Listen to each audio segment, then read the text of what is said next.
আমাদের এমন একটা বিরোধী দল হয়েছে, তার আবার একটা ছাত্র সংগঠন আছে, গুপ্ত সংগঠন। সেই গুপ্ত সংগঠন নাকি পাকিস্তানে তাদেরকে নাকি নতুন জামাই গেলে যেভাবে রিসিপশন দেয়, পাকিস্তানে সেই শিবিরকে সেইভাবে রিসিপশন দিয়ে শিবিরের প্রেসিডেন্ট গিয়েছিল, আর অনেকে গিয়েছিল। এখন তাদের মুখ থেকে শুনতে হয় অন্য কার মামা বাড়ি কই, দাদা বাড়ি কই, অমুকের বাড়ি কই।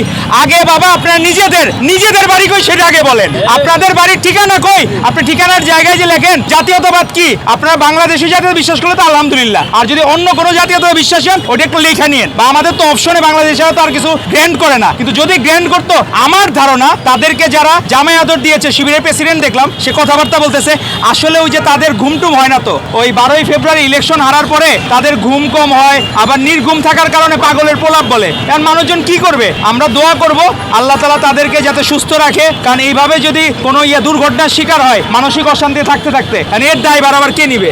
এটা পেরেশানি। তো আমরা দোয়া করব, তাদের জন্য শুভকামনা থাকবে যে তারা যাতে রাজনীতিটা প্রকাশ্য করে, এই জন্য শুভকামনা থাকবে। এই গুপ্তভাবে রাজনীতি করে আপনি অমুকের দাদা বাড়ি বানাচ্ছেন, মামা বাড়ি আছেন, নিজের বাড়ির ঠিকানা কই সেটা আগে ঠিক করেন আপনি। যে সেই জায়গায় সবাই তো বলা শুরু করছে যে আমরা এই দেশে যেভাবে আমরা গড়তে চাই, বাজেটের মূল্য বৃদ্ধির জন্য কোন কোন জায়গার মূল্য বৃদ্ধি হয়েছে আপনার সেটা তো জানতে হবে।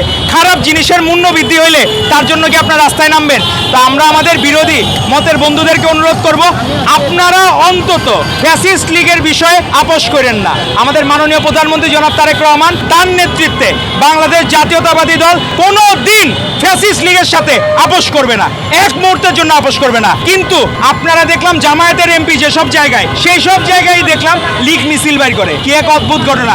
তো আমরা অনুরোধ করব, আপনারা এক সময় মজলুম ছিলেন, এখন আপনারা জালিম হয়েন না। বিরোধী দলের প্রতি অনুরোধ করব, আপনারাও ন্যায়ের পক্ষে থাকেন, সত্যের পক্ষে থাকেন, দেশ গড়ার পক্ষে থাকেন, বাংলাদেশের পক্ষে থাকেন।